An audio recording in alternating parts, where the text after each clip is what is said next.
In 1870, a ship collided with another vessel and 26 men drowned. A week later, those same 26 men climbed aboard the Charles Haskell. I'm Gabrielle, and this is TheEndReel, where I tell true ghost stories, folklore, myths, legends, and strange cases that defy explanation. Real accounts retold for those of us who can't help but wonder what lingers after death, and what's waiting just beyond what we understand. So wherever you're listening from, turn down the lights and let's begin. The Charles Haskell, a schooner built and outfitted for cod fishing, was, in the opinion of superstitious sailors, a cursed ship right from the beginning. While she was undergoing final inspection in 1869, a workman had slipped on a set of steps leading down to a lower deck and broke his neck, a fatal injury in the 19th century. Unsurprisingly, there aren't many omens worse than a death, and the captain who was supposed to take the ship on her maiden voyage refused to sail her. For a year, the Charles Haskell sat in harbour, every captain asked to take command of her, refusing to do so, until the job was finally accepted by Captain Clifford Curtis of Gloucester, Massachusetts. Winters in the seas around Newfoundland are notoriously bad, and the Charles Haskell's first at sea was even harsher than usual. She was fishing as part of a fleet of other vessels 100 or so miles off George's Bank when a hurricane struck. Captain Curtis ordered everything on deck secured and dropped anchor, opting to try to hold their position and ride out the storm rather than make a most likely unsuccessful attempt to outrun it. Other vessels did likewise, which was a potential hazard if any of them broke loose from their moorings, given how closely they were grouped together. Sometime after 11 p.m, with the storm raging, the worst happened, with several fishing boats breaking from their moorings and careening through the darkness.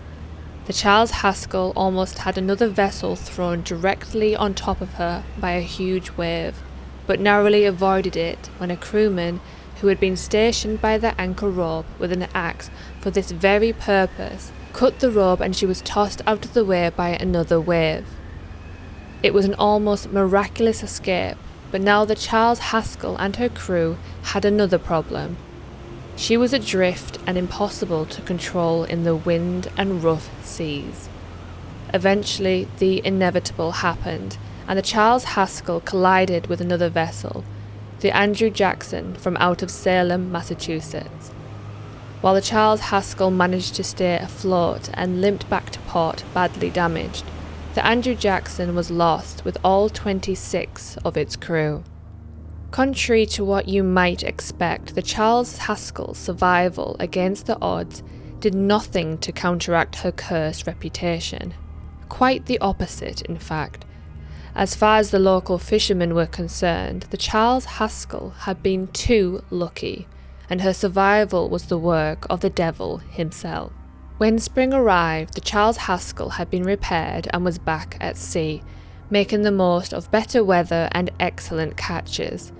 At midnight on her 6th day at sea, however, the two men on watch were confronted by a terrifying sight. It was a moonlit night, so the men were able to clearly see bodies in the water next to the Charles Haskell. That would have been bad enough, but then they started climbing out of the sea and over the Charles Haskell's railings onto her deck. 26 of them in total, clad in oilskins streaming with water, their eyes empty, staring hollows. The men on watch called for the captain and woke the rest of the crew, and the whole lot of them watched as the ghostly fishermen took up positions on the benches and went through the motions of baiting and sinking invisible lines, either oblivious or indifferent to the presence of the living crew.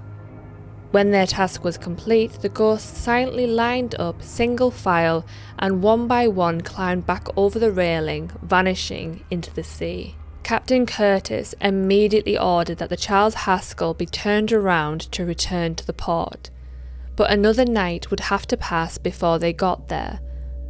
Unsurprisingly, sleep was hard to come by that night, and the unease proved to be warranted when at midnight the dead fisherman once again climbed aboard and went through the same routine of baiting and sinking invisible lines. However, this time when they had completed their task as dawn approached and climbed back over the railing, rather than vanishing into the sea, they stood on its surface before walking away, forming a silent procession towards the Andrew Jackson's home port of Salem. That was the final voyage of the Charles Haskell, because after that, no sailor would agree to set foot on her, and she eventually fell into decay and ruin at her mooring in the harbour.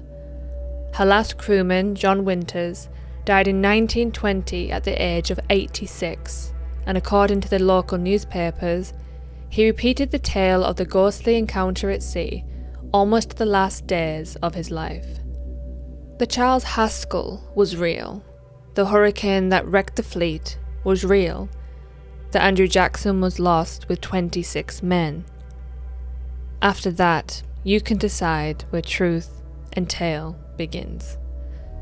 Thank you for watching. If you enjoyed this episode, make sure to subscribe and leave a comment with your thoughts on what you think actually happened that night. New episodes drop regularly, each one a dive into the strange, the haunted, and the things we were never meant to understand. Until next time, keep your lights low, your curiosity high, and stay tuned for the next episode of The End Reel.